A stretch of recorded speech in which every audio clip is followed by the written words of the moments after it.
that even the archangel Michael did not blaspheme Satan about the body of Moses. Remember that? Yeah. And then it just keeps moving on. You say, what the heck is that about?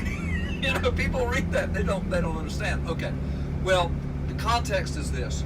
First of all, Jude starts the book, a very short letter. It was meant to be a circular letter going to all of the churches that were around then.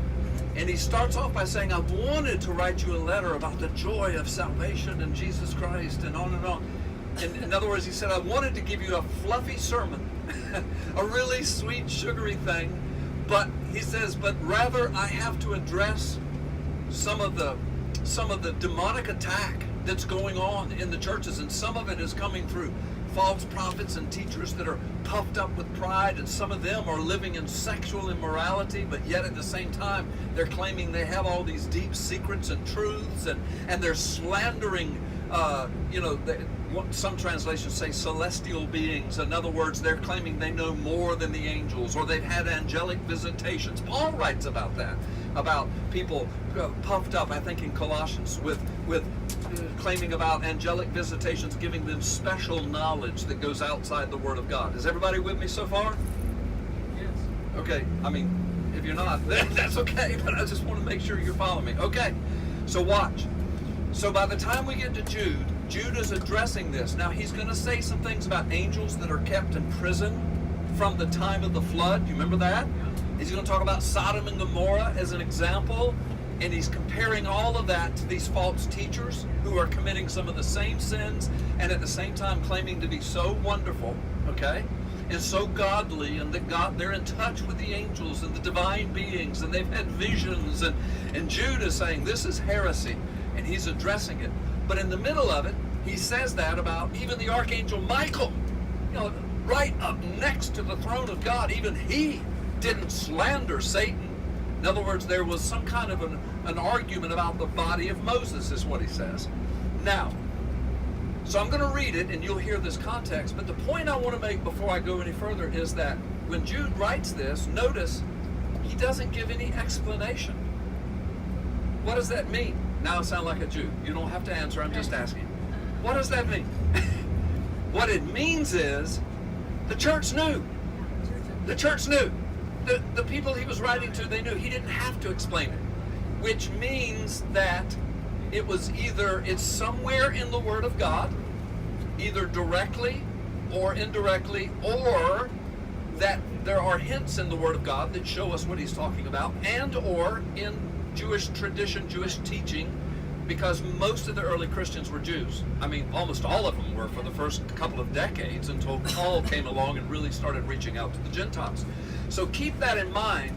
Then I'm going to show you something really cool that you might not have ever seen before. But first, let me read this passage in Jude, just a few verses. So Jude, only has what we would call one chapter. And so just to put it in context, we'll start with verse 5. It says, though you already know all of this.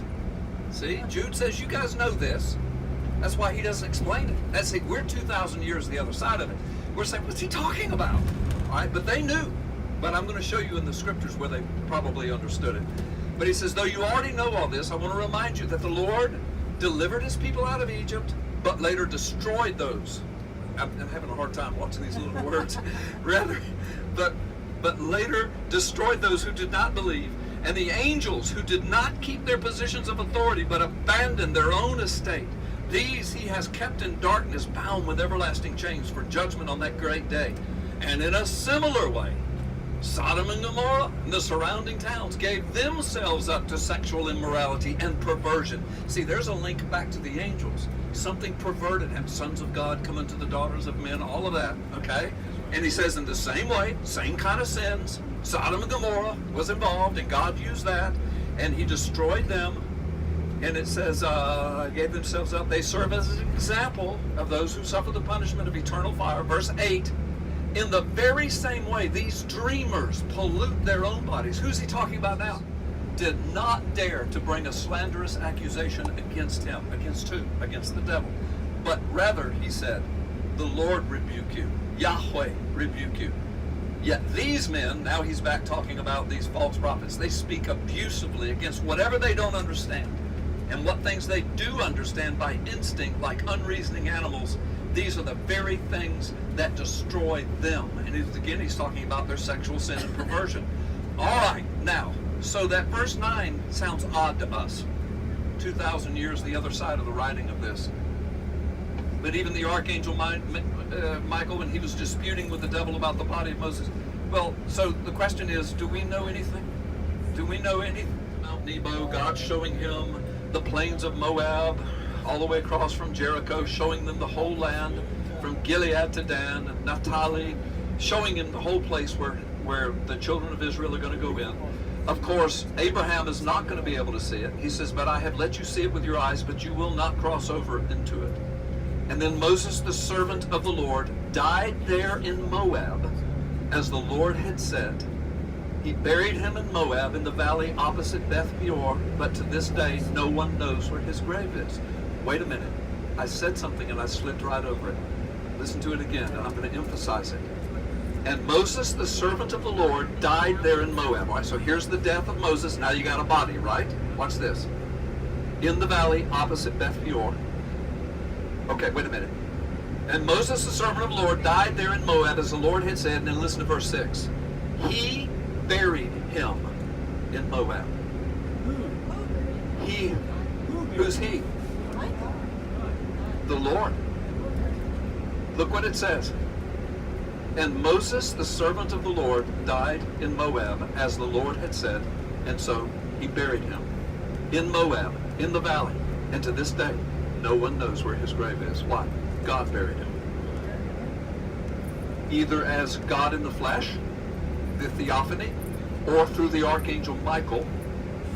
And apparently, at the death of at the death of Moses, that the church knew about, something happened there in the demonic realm where Satan was going to try to make the body of Moses into an idol. In other words, he was going to lead the children of Israel astray, make Moses into some kind of figurehead.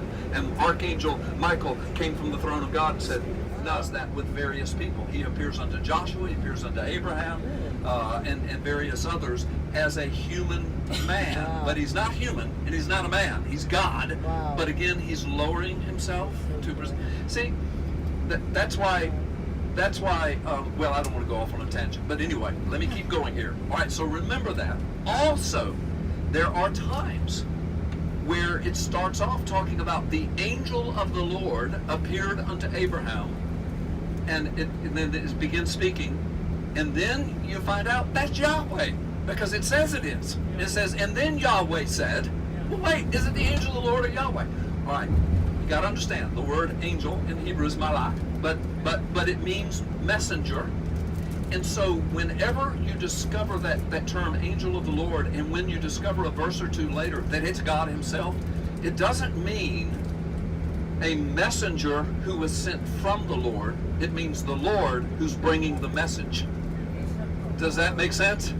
Okay, in that case, it's God himself in the flesh who's bringing the message.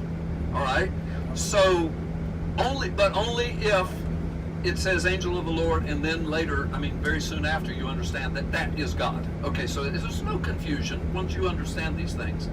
But you have to know what you're looking for. You have to know what you're seeing. So, there are times when the archangel Michael and even Gabriel in the New Testament, they represent the very word and person of God. Okay? So, when the archangel Michael says something from the throne, it's as if he is the ambassador from the throne.